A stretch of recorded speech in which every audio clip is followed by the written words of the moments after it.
बिस्मिल्लाहिर्रहमानिर्रहीम। जितने भी माशाल्लाह यहाँ पे सीनियर्स मेरे होम्योपैथिक डॉक्टर्स बैठे हुए हैं, स्टूडेंट्स बैठे हुए हैं, उन सबको मैं खुशामदीद कहता हूँ। ये मेरे लिए बहुत ही ज़्यादा बाइस फ़ख्र की बात है, एज़ाज़ की बात है, रिवॉर्ड है, एवॉर्ड है, मेडल है कि डॉक्टर जावेद शाह ने मुझे यहाँ बुलाया और इस स्पेशली एजुकेशन प्रोग्राम के हवाले से एक स्पेशल टॉपिक पर मुझे तकरीर करने का मौका फ़राहम किया। तो मैं डॉक्टर जावेद हुसैन शाह का बहुत ममनून हूँ, बहुत शुक्रगुज़ार हूँ कि उन्होंने मुझ जैसे एक अदना से शख्स को यहाँ पर होम्योपैथिक स्पीच के लिए बुलाया। मैं इनका बहुत शुक्रगुज़ार हूँ। अच्छा, अब मैं बिल्कुल वक्त ना लेते हुए अपने स्पीच का आगाज़ करता हूँ।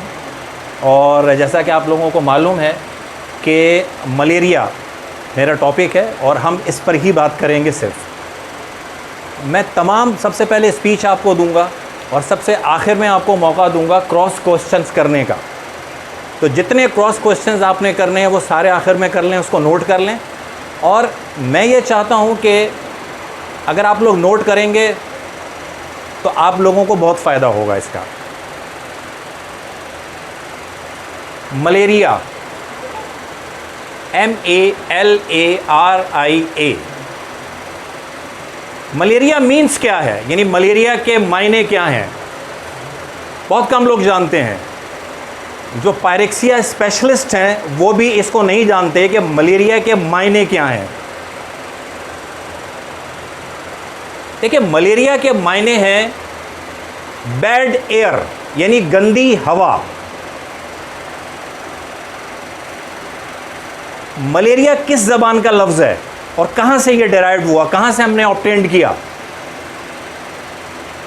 बहुत कम लोग जानते हैं। ये इटालियन ज़बान का लफ्ज़ है, इटालियन, ITALIAN, यानी इटालियन जो लैंग्वेज है, मलेरिया उस ज़बान का लफ्ज़ है जिसके मायने बैड एयर के हैं। मलेरिया की डेफिनेशन क्या है? What is malaria? A parasitic human fever. आधी लाइन में बताऊंगा, समंदर को कूजे में बंद कर दूंगा। मैं रिपीट कर रहा हूं दोबारा, ए पैरासाइटिक ह्यूमन फीवर।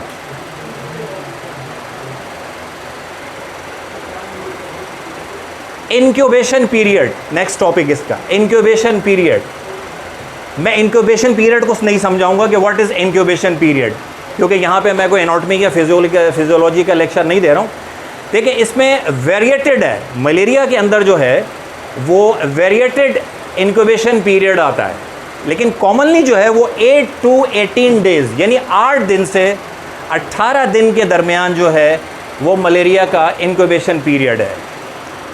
लेकिन कुछ किताबें मेडिकल्स की ये इंडोर्स करती हैं, ये लिखती हैं और ये साबित भी करती हैं कि 18 डेज से लेके और 45 डेज तक भी इंक्यूबेशन पीरियड मलेरिया का होता है। Okay, what is history of malaria? ये मलेरिया की तारीख क्या है? बहुत दिलचस्प बात है और बहुत दिलचस्पी से मैं आपको बयान करूंगा, जरा तवज्जो चाहूंगा आपके। आज से 2700 साल पहले, 2700 ईयर्स बिफोर टुडे, चाइना, यानी आज का चाइना, वो अपनी किताबों के अंदर कुछ लिखते हैं कि इस तरह के बुखार की कुछ सिम्टम्स जो हैं वो उन्हें मिली, क्योंकि उस ज़माने में मलेरिया डिस्कवर नहीं हुआ था। फिर हिस्ट्री ये इन्फॉर्म्स करती है कि अफ्रीकन कंट्रीज़, यानी आज के जो अफ्रीकन कंट्रीज़ हैं, वहाँ की किताबों के अंदर भी इसकी हिस्ट्री जो इसको एंडोर्स करती है। नंबर 3 जो बहुत ज़्यादा ऑथेंटिकेटेड है वो है इजिप्शियन, यानी मिस्री, यानी आज का इजिप्ट। वहाँ पे भी इसकी हिस्ट्री हमें मिलती है कि मलेरिया जैसी अलामात की बीमारी हमें वहाँ नज़र आई है। ठीक है, अच्छा, अब मज़ीद इसको ऑथेंटिसिटी कराने के लिए अब मैं आपको एक किताब का रेफरेंस दूंगा, और यहाँ पर जिस किताब का मैं रेफरेंस दे रहा हूँ, कुरान शरीफ के बाद ये किताब दुनिया में सबसे ज़्यादा मुस्तनिद समझी जाती है। कुरान शरीफ के बाद मेरी मुराद जो हमारी अहादीस की किताब है उसके बाद की बात कर रहा हूँ, जो हमारी अहादीस की किताब है उसके बाद की बात कर रहा हूँ कि ब्रिटानिका एनसाइक्लोपीडिया USA वो इस बात को एंडोर्स करती है कि आज से 1550 साल पहले मलेरिया के सिम्टम्स तारीख़ में देखे गए हैं और हुए हैं। ठीक है, तो ये थोड़ी सी हिस्ट्री है जो मैंने मलेरिया की बताई। अब मैं इस हिस्ट्री को मज़ीद आगे बता रहा हूँ मुख्तसर करके। 365 BC, देखिए तारीख़ पे अगर आप लोग तवज्जो देंगे तो आप लोगों को बहुत मज़ा आएगा सुनने में और कंपैरिजन करने में कि मलेरिया क्या है और कहाँ से निकला। तो 365 फादर ऑफ मेडिसिन दुनिया में पैदा हुए, जिसको उर्दू में हम बुकरात कहते हैं और अंग्रेज़ी में उनका नाम है हिपोक्रेट्स। तो उनकी डेट ऑफ बर्थ क्या है? 365 to 460 BC और दैट वाज ग्रीक, यूनान में पैदा हुए, यानी आज का यूनान। तो उनकी जो रिसर्च करदा किताबें हैं उन पे भी वो मलेरिया के सिम्टम्स को बहुत ज़्यादा एंडोर्स करते हैं, रिकग्नाइज करते हैं और रजिस्टर करते हैं। फिर जब मैं हिपोक्रेट्स के बाद अगर आगे चलता हूँ तो फिर एक मुस्लिम साइंटिस्ट, एक मुसलमान साइंटिस्ट जो है, जिनकी डेट ऑफ बर्थ जो है वो ज़रा तवज्जो से सुनिएगा, 1080 AD यानी 1080 AD में वो पैदा हुए और 1137 में उनका इंतकाल हो गया। और जिनका नाम है, उनको फादर ऑफ मॉडर्न मेडिसिन कहा जाता है। जिनका नाम है अबू अली सीना, जिसको इंग्लिश में हम AB सीना कहते हैं। तो AB सीना अपनी किताब अल कानून के अंदर भी मलेरियल सिम्टम्स को एंडोर्स करते हैं, रिकग्नाइज करते हैं, रजिस्टर्ड करते हैं। अब हम और आगे चलते हैं, अबू अली सीना के बाद हम आते हैं। अब अबू अली सीना के बाद हम आते हैं 17th सेंचुरी के अंदर, यानी एग्जैक्ट 1700। तो 1700 सन के अंदर एक फ्रांस का डॉक्टर साइंटिस्ट जोसेफ रॉय इन 17th सेंचुरी, उसने मलेरिया को तमाम डिक्शनरीज के अंदर लफ्ज़ मलेरिया को रिकग्नाइज कर दिया, लेकिन डिस्कवरी उसकी नहीं हुई कि ये क्यों फैलता है, इसकी वजूहात क्या है, वो मैं अभी आपसे बाद में बात करूंगा। 17th सेंचुरी के अंदर जोसेफ रॉय फ्रॉम फ्रांस, यानी आज का फ्रांस, उसने मलेरिया के नाम को रिकग्नाइज कर दिया। मज़ीद बात को और आगे बढ़ाता हूँ और इसको समेट रहा हूँ मैं। फिर 1700 के बाद फिर एक 1755 के अंदर अल्लाह ताला जर्मनी, एक मुल्क का नाम जर्मनी, शहर का नाम लिप्ज़िग, गांव का नाम सैक्सोनी, और सैक्सोनी के अंदर एक छोटा सा मोहल्ला मीसेन, वहाँ पे डॉक्टर सैमुअल हैनीमन को एक बहुत ही गरीब बर्तन बनाने वाले गॉडफ्रेड हैनीमन के घर में पैदा कर देता है। 1755 सन याद रखें। जब 1755 में हैनीमन की बुनियाद पड़ जाती है, यानी उनकी पैदाइश हो जाती है, तो ज़ाहिर है ये पहले एलोपैथिक डॉक्टर थे। तो 1788 के अंदर 1788 ज़हन नशीन, 1755 में इनकी पैदाइश हुई। 1788 के अंदर ये डॉक्टर कुलेंस, तो that was MD, doctor Cullens that was MD यानी डॉक्टर ऑफ मेडिसिन, उनकी किताब का ट्रांसलेशन कर रहे थे ये। तो एक जगह पे रुक गए और वो देखते हैं कि सिनकोना बार्क के ऊपर वो उसका ट्रांसलेशन कर गए। तो और वहाँ पे वो रुक जाते हैं और रुकने के बाद वो देखते हैं कि क्योंकि सिनकोना दैट वाज वो मलेरियल सिम्टम्स की दवा है, तो ऐसा क्यों ना करूं कि मैं इसको सिनकोना को खाकर देखूं। तो जब वो सिनकोना को खाकर देखते हैं तो उनके अंदर तमाम दैट वाज मलेरियल सिम्टम्स पैदा हो जाते हैं। ठीक है, ये हिस्ट्री है यहाँ पे, इसको मैं यहीं पे वाइंड अप कर देता हूँ, इसको फिर मैं अटैच कर दूंगा। ठीक है, ये हो गई हिस्ट्री ऑफ यानी evolution of malarial fever, human malarial fever. ठीक है, अब हम आ जाते हैं इसके टाइप्स की तरफ कि मलेरिया जो है वो कितने टाइप्स का होता है। देखिए, मुख्तसर सी बात करूँगा ना, बहुत डिटेल में जाऊँगा ताकि आपको मेमोराइज़ कराना है। सही है, तो उमन तो 4 टाइप का होता है, 4 टाइप्स ऑफ मलेरियल होते हैं। ठीक है, एक तो होता है कि पी, यानी पी का मतलब होता है प्लाज्मोडियम मलेरिया, दूसरा होता है प्लाज्मोडियम फैल्सीपेरम, तीसरा होता है प्लाज्मोडियम ओवेल, और चौथा होता है प्लाज्मोडियम विवेक्स। ठीक है, 4 types of malaria around the world. सही है। अच्छा, अब कहां कहां मलेरिया हमें मिलता है अराउंड द वर्ल्ड? जितनी भी दुनिया के ट्रॉपिकल कंडीशंस हैं या ट्रॉपिकल कंट्रीज हैं, ट्रॉपिकल कंट्रीज का मतलब ये हो जाता है कि वो ममालिक जहां पे गर्मी बहुत ज़्यादा है, जहां पे मार्शस एरियाज हैं, मार्शस का मतलब दलदली इलाके, जहां पे अंधेरा बहुत ज़्यादा होता है, जहां पे बारिश बहुत ज़्यादा होती है, जहां पे स्टैग्नेंट वाटर यानी पानी खड़ा होता है, पानी जमा होता है, ये उन इलाकों में सबसे ज़्यादा होता है। ये बताया मैंने इसलिए कि आपको आसानी हो इसको तशखीस करने में कि दुनिया के किस किस ममालिक के अंदर जो है ये ज़्यादा होता है।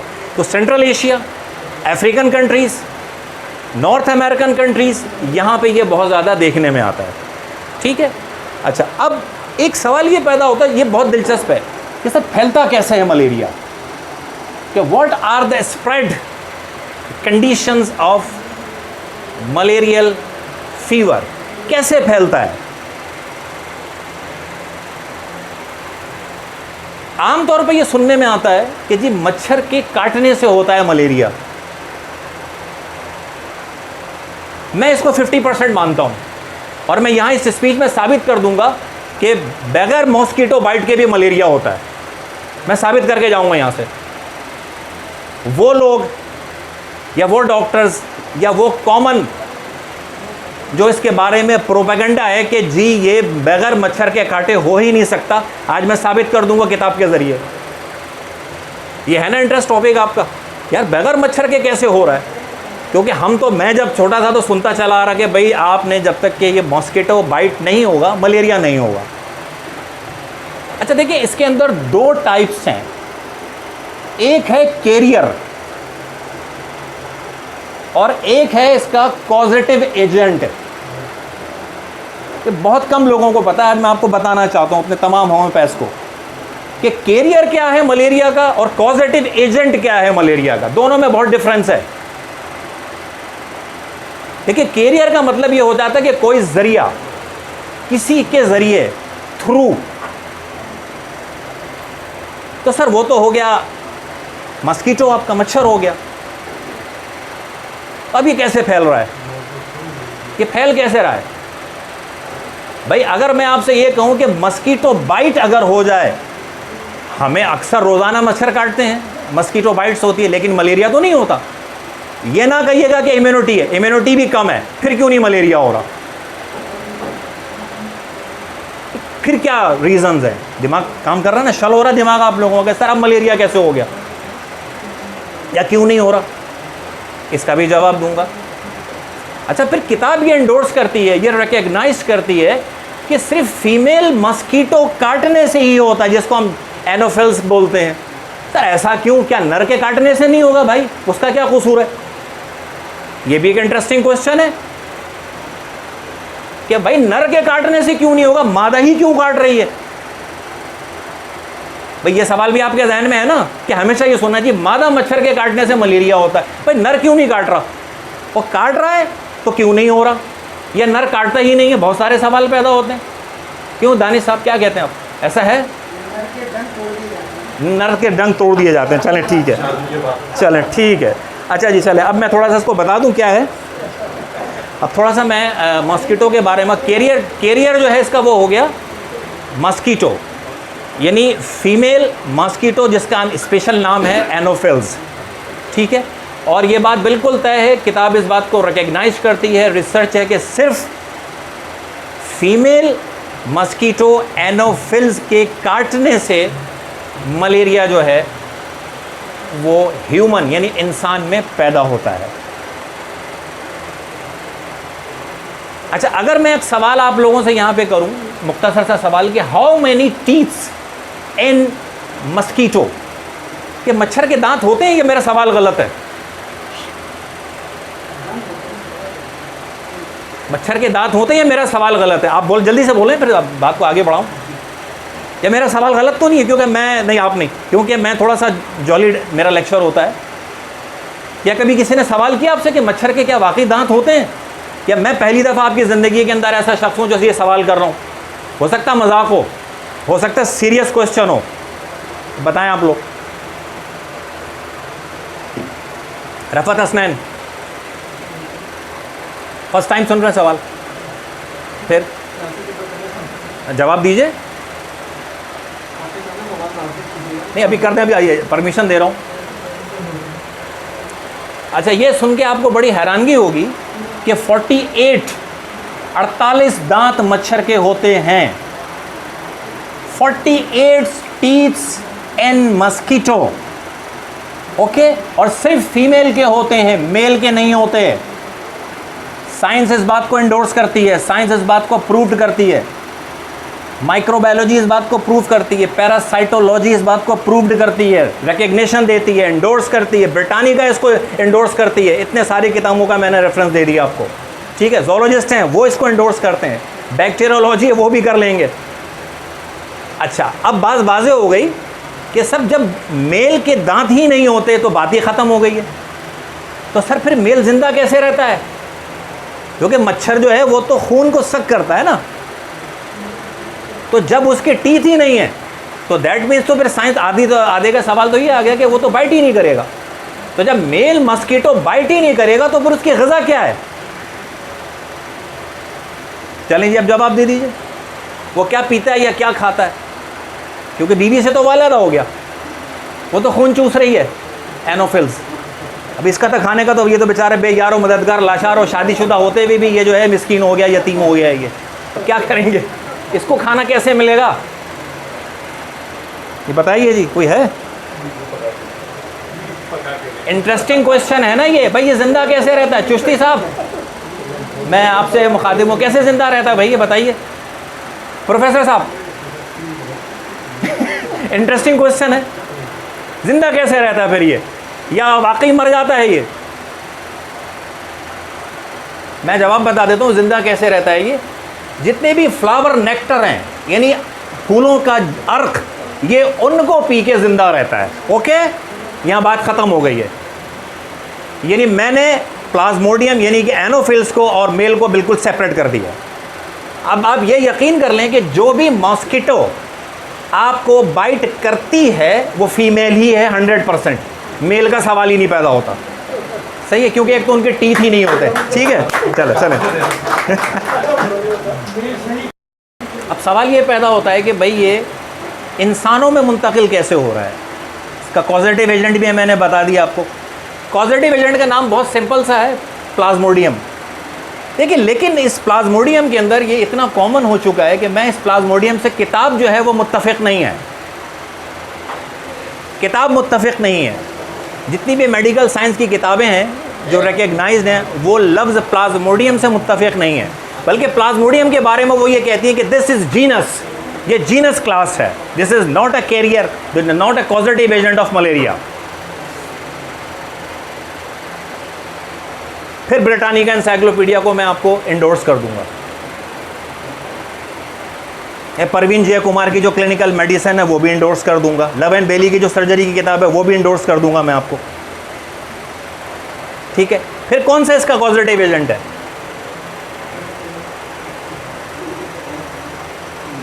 बचपन से मैं सुनता चला आ रहा हूं प्लाज्मोडियम, प्लाज्मोडियम, प्लाज्मोडियम और प्लाज्मोडियम। अगर मैं आपका वाइवल हूं, अगर आप मुझे प्लाज्मोडियम कहेंगे तो शायद मैं फेल कर दूंगा आपको, क्योंकि Plasmodium is the genus of parasitic, जो मैं इसका नाम लूंगा भी मैं आपको। सेप्रोफाइट्स होते हैं जो कि जीनस प्लाज्मोडियम के ग्रोह से ताल्लुक़ रखते हैं, उनमें यह पाया जाता है पैरासाइट सेप्रोफाइट्स, जो कि जीनस प्लाज्मोडियम से बिलोंग करता है। अब सिर्फ प्लाज्मोडियम जो है वो सिर्फ मलेरिया के पैरासाइट उसके अंदर मौजूद नहीं है, बल्कि और भी बहुत सी बीमारियां ऐसी हैं जिनमें पैरासाइट इस ग्रुप के अंदर आते हैं, यानी सैप्रोफाइट्स के। ठीक है, अच्छा, अब ये मुंतकिल कैसे होता है? अगर प्लाज्मोडियम कह देंगे तो होम्योपैथिक अगर स्टूडेंट प्लाज्मोडियम कहेगा तो माई प्लेजर कि इतना उसको पता है, मैं सलूट करूंगा उसको। हाँ, अगर कोई होम्योपैथिक के अलावा अगर कोई मेडिकल साइंस का स्टूडेंट है तो मैं उसको फेल कर दूंगा, मैं उसको पास नहीं करूंगा, किसी भी सूरत नहीं पास करूंगा, वो फेल का मुस्तहिक है, वो किसी भी मेडिकल से ताल्लुक़ रखता है, ठीक है। और अगर इस इत्तेफाक से अगर वो माइक्रोबायोलॉजी का स्टूडेंट है तो वो तो बिल्कुल 100% फेल होगा कि उसने पढ़ा ही नहीं है। अच्छा, अब ट्रांसमिटेड क्या है, ट्रांसमिशन ऑफ प्लाज्मोडियम, ये कैसे होता है? भाई मच्छर तो रोज़ाना काटते हैं, हमें भी रोज़ाना काटते हैं, तो क्यों नहीं हो रहा? हो क्यों नहीं रहा? बच्चों को भी काटते हैं, क्यों नहीं हो रहा है ये? क्या मच्छर में प्लाज्मोडियम कैसे आ रहा है? देखिए, कॉजेटिव एजेंट जो है वो मस्कीटो एनोफिल्स नहीं है, कॉजेटिव एजेंट नहीं है, वो कैरियर है, वो जरिया बन रहा है। हाँ बताओ।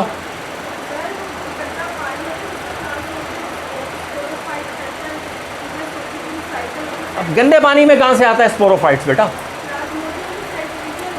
अब कैसे आता है? उस दो गंदे स्टैग्नेंट वाटर में कैसे आ जाता है? एयर में कैसे आता है? कैरियर एयर जो है वो तो एक रीजन है, नेचुरल है ना। एयर में कैसे आ रहा है? बॉर्न कहां हो रहा है? ये सेप्रोफाइट्स बॉर्न कहां होते हैं? नहीं, फीमेल मॉस्किटो में तो बॉर्न ही नहीं होते ये। और कोई बहुत टिपिकल सवाल आ गया, बहुत इंटरेस्टिंग सवाल है, वेयर कम्स। बहुत डिफिकल्ट है ना, कैसे आ रहा है ये? सर यही तो है पैथोलॉजी, यही डायग्नोज है। अच्छा चले, अब मैं बता देता हूँ आपको, अब तवज्जो से सुने आप कि इसके ऑब्टेंड के इसके रिसोर्सेज क्या क्या हैं, ये आप ट्रांसमिशन कैसे हो रहा है। सबसे पहला जो इसका कानून है इस मॉस्किटो एनोफिल्स का, कि जो अफेक्टेड मलेरियल पेशेंट है ये उसको काटता है। इसको नहीं पता, इस मॉस्किटो एनोफिल्स को नहीं पता कि ये अफेक्टेड है, ये अफेक्टेड है, या मैं हूँ या आप हैं। उसने बाइट करना है। बाइट करने के बाद क्या करता है कि वो जो उसके टीथ से वो सुराख कर देता है और स्टिंग यानी डंग से वो ब्लड को सक करता है। तो जब वो ब्लड को सक करता है किसी भी मलेरियल अफेक्टेड पेशेंट को, तो उसके डंग के ज़रिए प्लाज्मोडियम यानी सॉप्रोफाइट्स उसके मच्छर के अंदर स्टमक में आ जाता है और स्टमक में आके स्टे करता है। ये इसका फर्स्ट रीज़न है। अच्छा, वही अफेक्टेड मच्छर अगर किसी हज़रत इंसान को काट ले, अगर इंसान को काट ले, तो उसके अंदर प्लाज्मोडियम ट्रांसफ़र हो जाता है। ये उसकी किस्मत है कि दैट वाज, जब वो काट रहा है उस वक्त उसके स्टमक से निकल के उसके स्टिंग के ज़रिए अगर ह्यूमन ब्लड में चला गया तो दैट वाज वो सफ़र्ड फ्रॉम मलेरिया। लेकिन ये भी ज़रूरी नहीं है कि अगर उस मरीज़ की इम्यूनिटी पावर बहुत ज़्यादा है तो शायद बच जाए, अपनी बॉडी की इम्यूनिटी पावर से, वाइटल फोर्स से नहीं। ठीक है, ये वजाहत करना चाह रहा हूँ। हाँ ठीक है। अच्छा, अब बात ये है कि और क्या ऐसे तरीक़े हैं जिससे मलेरिया विदाउट बाइट बॉडी के अंदर मलेरिया को पैदा कर दे। सर बहुत ही टिपिकल क्वेश्चन है ये, एमबीबीएस वाले भी जवाब नहीं देते इसके, उनको भी नहीं पढ़ाया जाता इतना। ये हमारी भूल है कि हमें नहीं पढ़ाया जाता, उनको भी बहुत कुछ नहीं पढ़ाया जाता, ऐसा कुछ भी नहीं है। मैं उनके इंस्टीट्यूशंस के अंदर लेक्चर दे चुका हूँ, तो ऐसे ही बैठे होते तो उनको तो वो भी बस शक्लें देख रहे होते हैं, सर ये तो पहली दफ़ा सर हमने सवाल सुना है। ऐसा कुछ नहीं है कि वो आलिम ही हैं या फाजिल हैं, फाजिल हर जगह होते हैं, आलिम भी हर जगह होते हैं। तो which reason without mosquito bite the malaria is positive? First reason उसका क्या बता दूँगा आपको मैं, ब्लड ट्रांसफ्यूजन यानी खून की मुंतकली। अगर कोई भी पाकिस्तान का ब्लड लेबोरेटरी अगर उसको एमपी टेस्ट करके नहीं दे रही है, तो आप 100% ये मुकम्मल तौर पे यकीन कर लें कि जो ट्रांसफ्यूजन आपको दिया जा रहा है ब्लड के ज़रिए, अगर उसमें एमपी यानी मलेरियल पैरासाइट मौजूद है, तो आपको हर सूरत में मलेरिया होना ही होना है। और माशाल्लाह हमारे यहाँ जो ब्लड बैंक्स का जो हाल है वो होम्योपैथिक से कम स्टैंडर्ड उनका भी नहीं है। हाँ, उनका स्टैंडर्ड भी होम्योपैथिक से कम नहीं है। हाँ, ज़्यादा तो नहीं कह सकता लेकिन कम नहीं है बहरहाल। ये सर इधर लगा दीजिए, जज़ाकल्लाह। अच्छा, नंबर 2 क्या है? फर्स्ट तो हो गया कि ब्लड ट्रांसफ्यूजन से मलेरिया जो है वो ट्रांसमिटेड हो रहा है, फैल रहा है। नंबर 3 क्या चीज़ है? डिस्पोजेबल कंटामिनेटेड सिरिंजेस, निडल्स, यानी जो गंदी निडल्स और डिस्पोजेबल सिरिंजेस हैं वो अगर आपके इंजेक्ट हो जाएं बॉडी के अंदर, चुप जाएं, तो मलेरिया आपके अंदर आ जाएगा। वो कैसे? कि अगर मैंने किसी भी मलेरिया के मरीज़ को इंजेक्शन लगाया है या उसका ब्लड ड्रॉ किया है और उसको मैंने ऐसे ही फेंक दिया, कंटेमिनेटेड हो गई है वो, और वो अगर किसी के प्रिक हो जाती है और जिस मरीज़ को मैंने वो लगाया उसके अंदर मलेरिया के पैरासाइट्स मौजूद हैं, 100% आपको मलेरिया होगा। ठीक है। अच्छा, अब एक बहुत ही सरप्राइज़ बता रहा हूँ आपको। अब ये मलेरिया तीसरे नंबर पे कैसे फैलता है कि क्या कभी आप लोगों ने ये सुना है कि किसी माँ के यहाँ डिलीवरी हुई है और उस डिलीवरी को मलेरिया हो गया, उस बच्चे को मलेरिया हो गया? आज मैं आपको उसको भी इंडोर्स कर देता हूँ कि जब माँ को मस्कीटो बाइट्स होगा तो प्लेसेंटा के ज़रिए पैरासाइट एनोफिल्स के ज़रिए वो उस पर प्लाज्मोडियम उसके ब्लड के अंदर चला जाएगा। ठीक है, तो दैट मीन्स कि मैं बहुत एडवांस बात बता रहा हूँ कि वो फीटस जो डिलीवर हो रहा है वो भी मलेरिया लेकर आ रहा है। उस फीटस को तो किसी एनोफिल्स मच्छर ने तो नहीं काटा। तो ये आप ज़रूर नोट करें कि ये कोई आपसे पूछ सकता है कि भाई अगर मच्छर नहीं है तो फिर कैसे होगा ये? ठीक है। अच्छा, ये यहाँ पे हो गया कि ये कैरियर क्या है, ट्रांसफ्यूजन कैसे हो रहा है, पॉजिटिव एजेंट इसका क्या है, ये सारी की सारी चीज़ें मैंने आपको बता देंगे। अच्छा, अब मैं आता हूँ दोबारा हैनीमन की तरफ कि कोलिन्स का मैट्रिया मेडिका वो कर रहे थे। सिंकोना बार्क पे आके वो रोक गए होम्योपैथी की पहली दवा 1788, तारीख याद रखिएगा 1788, जर्मनी। कोलिन्स की मैट्रिया मेडिका का वो तर्जुमा कर रहे थे सिंकोना बार्क। तो एक जगह पे वो आके रुक गए कि उसके किताब के अंदर ये लिखा हुआ था कि सिंकोना बार्क जो है वो मलेरिया जैसी सिम्टम्स को पैदा करती है। जहन में ये रहे कि अभी तक मलेरिया की डिस्कवरी नहीं हुई है, ये जहन में रहे सबसे पहले। अभी मलेरिया जो है उसका पैरासाइट डिस्कवरी नहीं हुआ है, सिर्फ ये सिम्टोमेटिक ट्रीटमेंट हो रहा है हिपोक्रेट से लेकर के और हैनीमन तक। तो उन्होंने कहा कि खुद उन्होंने खाया और खाने के बाद उन्होंने कहा कि उनके अंदर भी जो है वो मलेरिया के सिम्टम्स पैदा होना शुरू हो गए। तो उन्होंने कहा कि भाई क्यों ना फिर ये है एक नए सिस्टम को दुनिया के अंदर इंट्रोड्यूस कराया जाए। तो वहाँ से फिर वो लाइक्स क्योर लाइक्स सिमिलिया सिमिलेबस क्योरेंटर जो है वो होम्योपैथी का स्टार्ट हो गया। और फिर बाकायदा तौर पर 1796 के अंदर डॉक्टर हैनीमन ने होम्योपैथी की बुनियाद डाल दी। और होम्योपैथी की जो सबसे पहली दवा है वो है सिंकोना ऑफिसिनालिस। अगर कोई चाइना कहता है तो दिल चाहता है कि मुकम्मल तौर पे उसको फेल ना करूं, बैंड कर दूं हमेशा के लिए कि होम्योपैथिक में एडमिशन ही ना ले। वो ये चाइना और मेरे आपकी दरियाफ्त है। एक्चुअल वर्ड है सिंकोना ऑफिसिनालिस। ठीक है, पूरा नाम है इसका। अच्छा, जिसको हम पेरोवियन बार्क भी कहते हैं। अगर कोई बॉटनी वाले यहाँ बैठे हुए हैं तो जो इसका बॉटनिकल नेम है वो पेरोवियन बार्क है। और क्रूसीफेरा फाइलम से इसका ताल्लुक है। अगर कोई फिर बॉटनी वाले बैठे हैं तो वो मेरी बात को एंडोर्स कर सकते हैं। एतराज़ हो तो खड़े होकर मुझे जवाब भी दे सकते हैं कि सर आप गलत कह रहे हैं। तो मैंने बहुत एडवांस बात बता दी आपको ये। अच्छा जी, अब मज़ीद इसको आगे लेकर चलते हैं।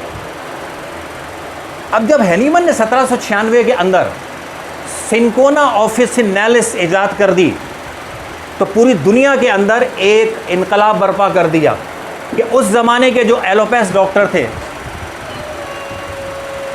उनके लिए बड़ी प्रॉब्लम हो गई। उनकी प्रैक्टिस खदशे में पड़ गई, उनकी प्रैक्टिस के लाले पड़ गए कि सर ये सिंकोना ऑफिसिनालिस जो है डॉक्टर हैनीमन जो है क्रूड फॉर्म के अंदर या टिंचर के अंदर ये आपको हेल्दी पर्सनस को दे रहे हैं और ये मलेरिया के सिम्टम्स को इंडोर्स कर रही है, मलेरिया को ख़त्म कर रही है।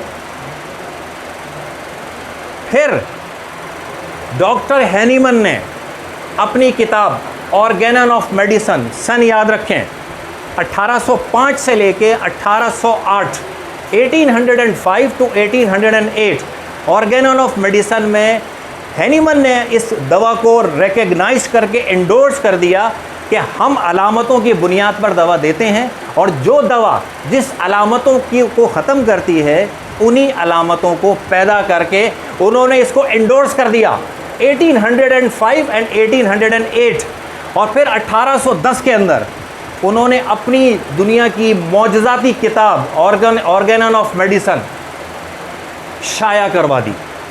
यानी वो पूरी उसूलों की किताब है, उसमें क्या क्या होता है, किस तरीके से होम्योपैथिक इलाज करता है, वो पूरे कानून की किताब है, ऑर्गेनन ऑफ मेडिसन 1810 के अंदर।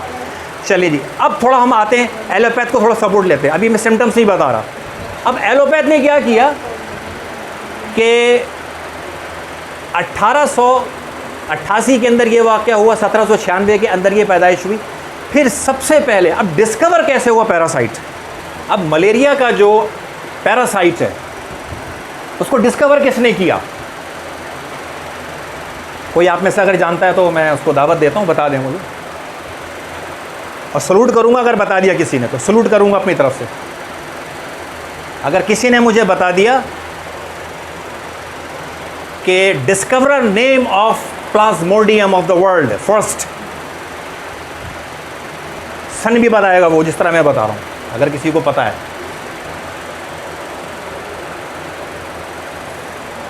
और चाहें तो अभी मेरे गूगल पे आप मेरी बात को कंफर्म कर सकते हैं। गूगल खोल लें, जो बता रहा हूँ गूगल पे ही आ जाएगा। मैंने तो किताबों में पढ़ा है, लेकिन आजकल तो गूगल का सिस्टम आ गया है। चले अब मैं बताता हूँ 1880 के अंदर, 1880 जहन में ये रहे कि 1796 में होम्योपैथिक के अंदर हाइनमन ने सिनकोना ईजाद कर दी।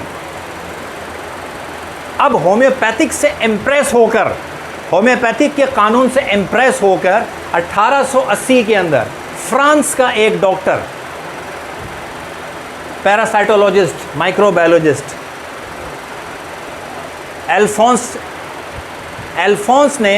अल्फोंस लीवर्ने, चाहे तो ले देख लो सरफराज, 1880 अल्फोंस लीवर्ने ने पहली दफ़ा प्लाज्मोडियम को दरियाफ्त करके दुनिया के अंदर एक धमाका करके मलेरिया के नाम को रिकग्नाइज कर दिया कि जी आज से मलेरिया फैलाने का जो पैरासाइट है वो प्लाज्मोडियम है, सॉप्रोफाइट्स है।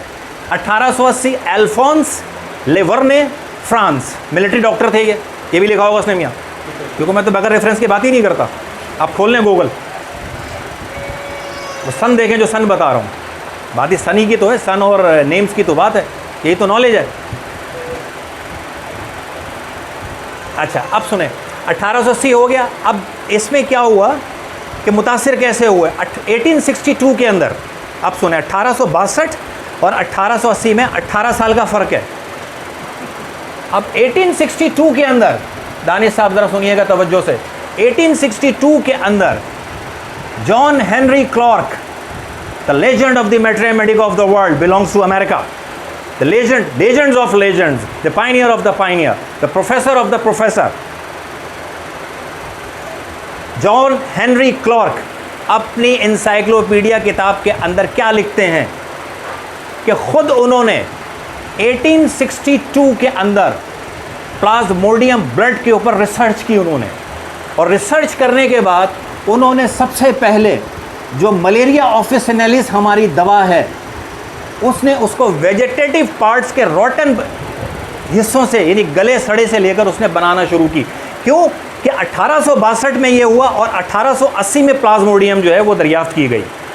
तो जॉन हेनरी क्लार्क के इस रिसर्च से अल्फोंस लीवर्ने ने इम्प्रेस होकर उसके फार्मूले को, उसके तरीक़े को इंडोर्स किया उसने, और ये सारी चीज़ें आपको ब्रिटानिका एनसाइक्लोपीडिया के अंदर मिल जाएंगी, आप चाहें तो देख सकते हैं। नाम मैंने बता दिया, सन मैंने आपको बता दिया, ठीक है। अच्छा अब ये तो पूरा एक हमारा डाटा हो गया, पूरी एक हिस्ट्री हो गई, कैसे हुआ, किस तरह हुआ, कैसे फैलता है, क्या हुआ है। अच्छा अब हम इसकी तरफ सिम्टम्स की तरफ आते हैं। सर सिम्टम्स क्या है मलेरिया के और कैसे शुरू होते हैं। एक जुमला कहूँगा, अंग्रेज़ी में भी कहूँगा, उसको उर्दू में ट्रांसलेट कर दूँगा। अगर ये जुमला आप लोगों ने अपने जहन में बिठा लिया तो मैं ये समझता हूँ कि आप मलेरिया के एक्सपर्ट हो जाएंगे। मलेरिया क्या आपसे प्लाज्मोडियम भी दूर भागेगा और एनोफिल्स भी दूर भागेगी।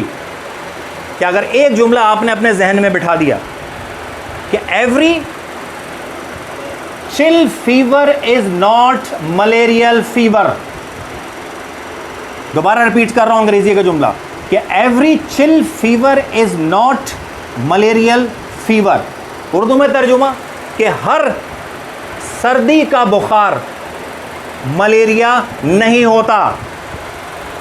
और माजरत के साथ कि अगर एलोपैथ यहाँ बैठे हुए हैं तो उन्होंने तो लिखना ही है बस बेज़ोक्विन और क्लोरोक्विन, सर्दी बेज़ोक्विन, क्लोरोक्विन, फलानी क्वीन, जितनी क्वीन है सब उन्हीं के पास है। क्या ख्याल है रफत? फैंसी डार्क भूल गया मैं, आर्टिमीथर भूल गया मैं आपका। तो सर्दी का, हर सर्दी का बुखार जो है वो मलेरियल फीवर नहीं है। अच्छा, मलेरिया की 3 स्टेजेस हैं। हॉट स्टेजेस फीवर में, कोल्ड स्टेजेस, थर्ड स्वेट पसीने के स्टेजेस। ये 3 स्टेजेस होते हैं। वेरिएटेड है, एक मरीजों में 3 हो सकते हैं, बारी बारी भी हो सकते हैं, ऑल्टरनेट भी हो सकते हैं, रिसाइकलिंग भी हो सकती है। सबसे पहला सिम्टम इसका क्या है? इंटरमिटेंट, यानी वक्फे के बाद बुखार का हमला। वो वक्फा 4 घंटे का हो सकता है, 12 घंटे का हो सकता है, 1 घंटे का हो, वो एक ख़ास वक्फे के बाद आ सकता है। Number 1 intermittent fever. Number 2 chill. अच्छा, चिल को हम बड़े अजीबोगरीब तरीके से बयान कर देते हैं। देखिए यहाँ पे चिल का मतलब है शिवरिंग, शिवरिंग का मतलब है कपकपाना। अब ऐसा नहीं कि बर्फ़ गिर रही है लिहाफ के अंदर, ऐसा कुछ नहीं है। देखिए शिवरिंग एक अलग चीज़ है, कपकपाना वो मोस्ट इंपॉर्टेंट है, शिवरिंग, ठीक है।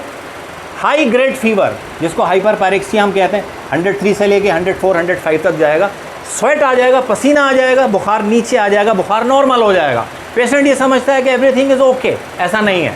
फिर वो आएगा कुछ घंटों के बाद या कुछ दिन के बाद, रिवर्स होगा, रिसाइकलिंग है। इसी को हम इंटरमिटेंट फीवर कहते हैं।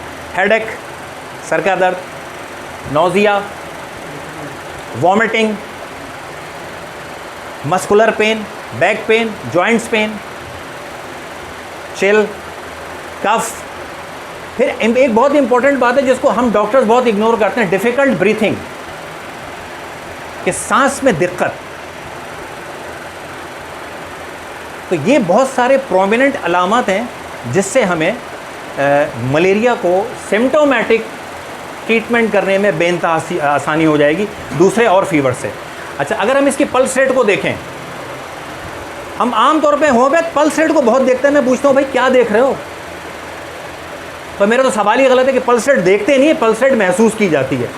तो होम्योपैथ जो बोलता है हाँ सर मैं देख रहा हूँ, मैंने क्या देख रहे हो भाई, महसूस नहीं कर रहे, तो हंसता है फिर मुझसे। तो मेरा सवाल ही गलत है भाई। एलोपैथ भी करते हैं, सर वो पल्स दिखाइए आप, मैंने कहा ये देखिए, हाथ ना लगाएं, देख लें बस। हकीम नहीं कहेगा, वो कहता हाँ सर जी मैं इधर आए, क्योंकि वो नब्बाज होते हैं। तो पल्स रेट अगर आप देखेंगे तो एक मेडिकल टर्मिनोलॉजी इसके अंदर टैकीकार्डिया होगा। टैकीकार्डिया का मतलब ये होता है कि excessive pulse rate. Normal pulse rate जो होती है वो 72 होती है, 72 से लेके 80 के दरमियान होती है। तो आपको मलेरियल फीवर के अंदर टैकीकार्डिया होगा। टैकीकार्डिया का मतलब ये है कि आपकी जो नॉर्मल पल्स है 80 उससे बहुत ज़्यादा होगी। तो ये बहुत एक स्ट्रॉन्ग एक आपके पास साइन आ जाती है। अगर आप एग्जामिनेशन करते हैं पेशेंट का तो उसमें टैकीकार्डिया आपको बहुत ज़्यादा प्रोमिनेंट नज़र आएगी, ठीक है। ये तो टोटल हो गया सिम्टोमेटिक। अच्छा, अब हम आ जाते हैं कि मेडिसिन हमारे पास क्या है होम्योपैथिक। आपसे स्टार्ट करूँगा, एक एक करके सब बताते जाएं। हो सकता है मैं भूल गया हूँ, बता दूँ, तो ये टेक्निक होती है मेरी, मैं भी तो भूल गया हूँ। अब आप बताओ, हो सकता है याद आ जाए मुझे। प्रोफेसर साहब से शुरू करते हैं। जी तला साहब, मलेरिया की आपकी ज़िंदगी के अंदर कौन सी ऐसी मेडिसिन है जो बहुत ज़्यादा सक्सेसफुल है, आप हमें शेयर करें। सिनकोना पोटेंसी बताएंगे आप? 30 में। रज़ाक, सिनकोना, सरफराज, एपिटोरियम पर भाई। हाँ बेटा, आप बैठी हुई, क्या नाम है बेटा, बताइए आप। अरे कुछ भी जो याद है वो बता दीजिए, दी जाती है वो बता दीजिए। देखिए, अब सवाल इसमें मैं आप लोगों से कर देता हूं कि मुझे वो ऐसी दवा बता दीजिए जो प्लाज्मोडियम को मारती हो, तो बात का मलेरिया ख़त्म हो गया। वो यही तो करते हैं एलोपैथ वाले कि बेज़ोक्विन दी उन्होंने, फेंसी डाल दिए, प्लाज्मोडियम किल, ख़त्म। हमारे यहाँ कौन सी दवा है भाई जो सिर्फ डायरेक्ट प्लाज्मोडियम को मारती है? This is the treatment, this is the line of treatment, this is the line of treatment, this is the antibiotic of against Plasmodium, this is the rapid work of the homeopathy.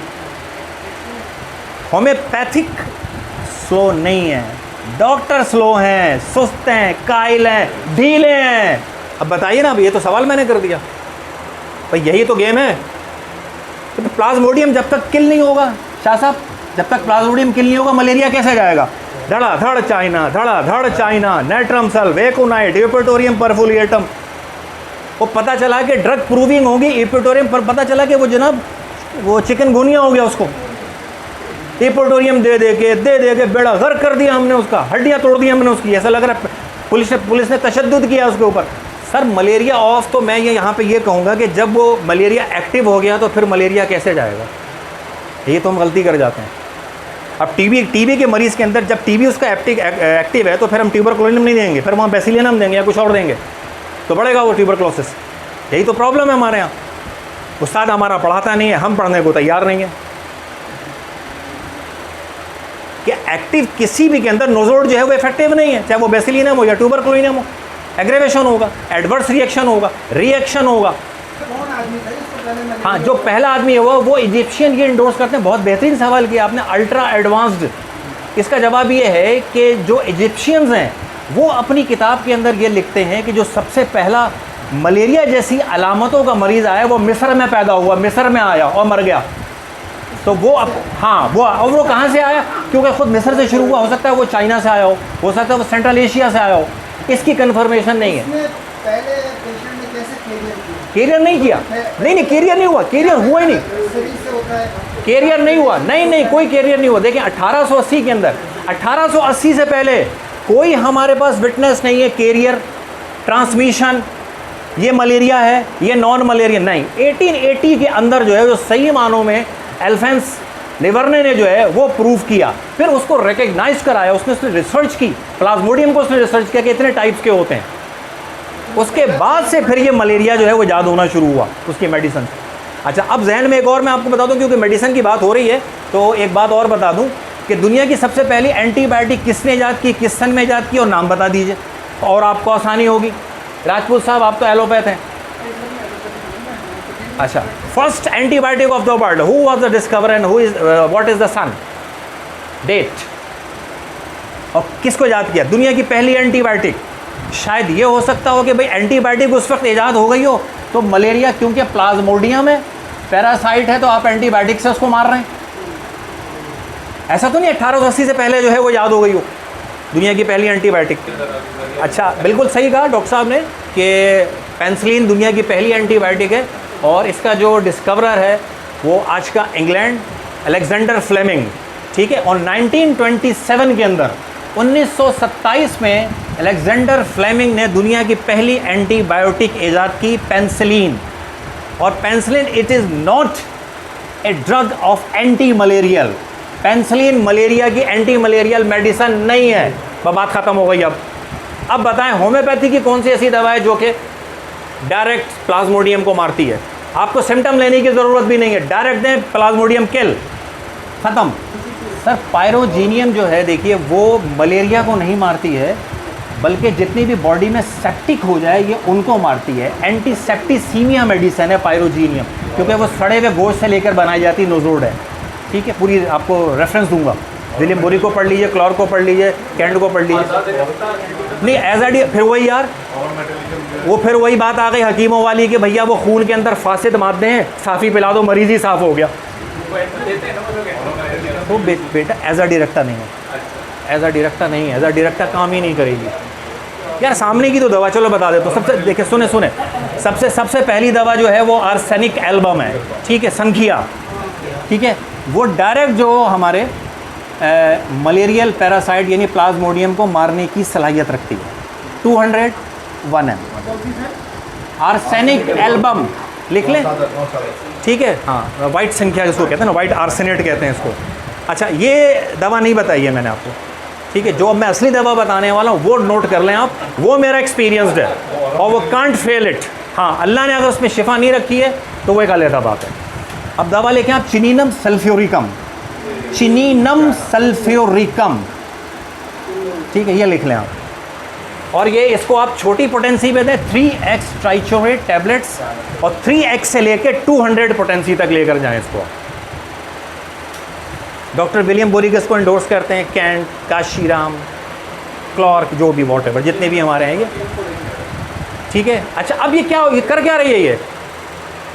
वो भी तो पढ़ने ज़रा, क्योंकि किसी allopath ने सवाल कर दिया कि भाई ये कैसे प्लाज्मोडियम को मार रही है यार, तुमको किसने बता दिया? तुम्हारे तो मूड ऑफ एक्शन होता ही नहीं है।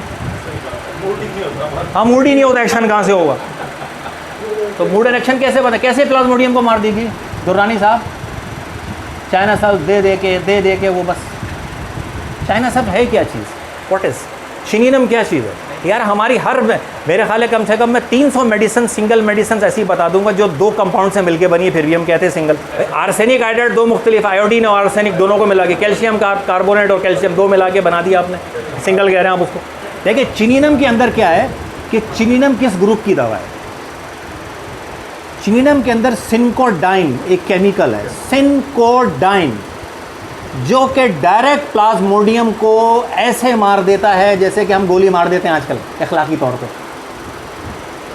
बस बात ख़त्म हो गई। अब सिनकोडाइन को पढ़ लीजिए, इसमें क्या है, वो खुद बजा के खुद जो है वो कुनीन ग्रुप की एक बहुत बड़ी दवा है, और वो हमारे पास मौजूद है, चिनीनम सल्फ्यूरिकम। अच्छा, अब उसके साथ इन्होंने सल्फेट को मिला दिया है।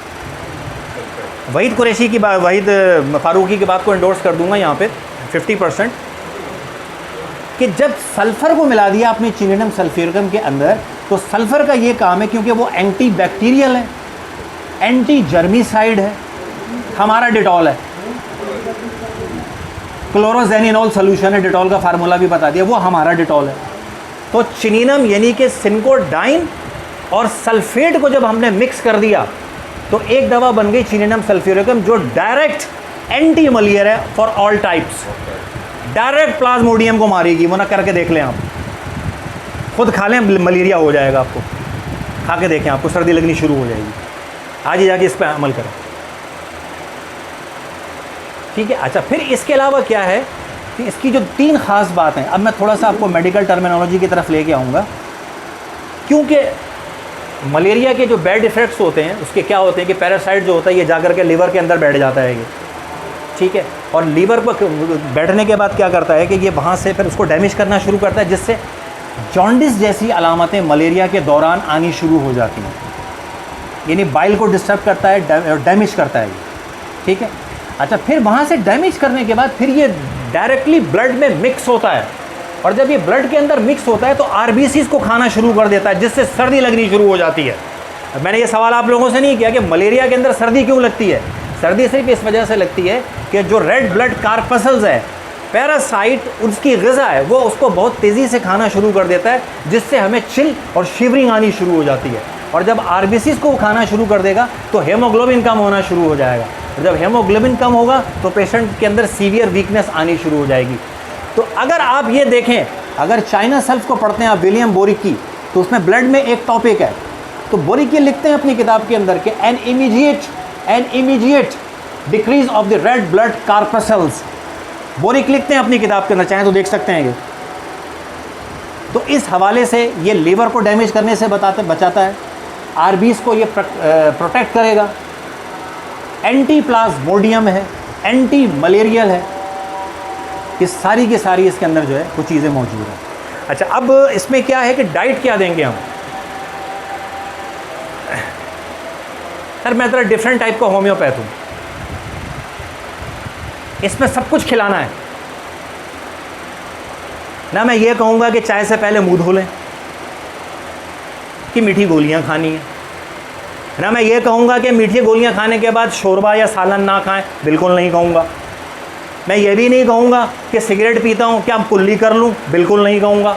दवा खा लें आप, फ़ायदा करेगी। इतना टाइम किसी के पास नहीं है कि वो 2-2 घंटे की खुराक पे एक नौकर रख ले, बोला भैया एक सादी दे दो, एक निशान वाली दे दो, 4 गोलियाँ वो दे दो मीठी। ये सब चक्कर नहीं है भाई। मेडिसन प्रॉपर डायग्नोज की है आपने, सेलेक्ट की है, कंपनी ठीक है, पोटेंसी ठीक है, उसने फ़ायदा होना ही होना है, बस बात ख़त्म हो गई है। ऊपर अगर अल्लाह ने नेक नियति आपकी है, डायग्नोसिस इज़ परफेक्ट, तो medicine is perfect, patient is perfect, removal is perfect, all in perfect. ठीक है, कोई परहेज़ नहीं है खाने का, सब कुछ देना है। सही है। अब आप लोग क्वेश्चन कर लें, ये मलेरिया यहाँ ख़त्म हो गया। जिसने को क्वेश्चन करना है वो क्वेश्चन कर लें। Triturate not dilution, triturate tablets जी, क्योंकि 3x डाइल्यूशन में भी आता है ये, 3x to 200 नहीं। अब आपको देखना पड़ेगा कि मलेरिया जो है वो किस स्टेज में, फर्स्ट सेकंड थर्ड। अगर वो आपके थर्ड स्टेज में तो फिर डायरेक्ट 200 देंगे, फर्स्ट स्टेज में तो 3x ट्राइचुरेट tablets, 2 to 4 tablets 4 hourly, single, not including with others, कोई सिंगल नहीं, सिंगल बस।